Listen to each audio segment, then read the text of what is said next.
پوتین ئەوروپا داگیر دەکات.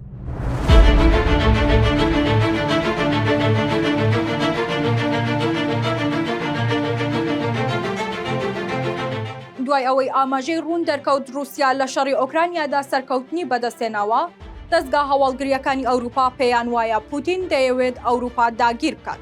ئەوان پێیان وایە لە کاتی بەڕێوەچوونی هەڵبژاردن لە ئەمریکادا پوتین ئەو هەلە دەقۆزێتەوە و لە وەرزی زستانی ساڵی 2024دا هێرشەکە دەست پێ دەکات. وەزیری بەرگری ئەڵمانیا دەڵێت ئێمە ئامادەین بۆ شەڕ لەگەڵ رووسیادا، بەڵام ڕاپرسیەکمان لە ئەڵمانیا ئەنجام داوە بۆمان دەرکەوتووە. لە ١٧ هاوڵاتیانمان ئامادەی شەڕ و بەرگرین ئەگەر رووسیا لەشکرکێشی بکات.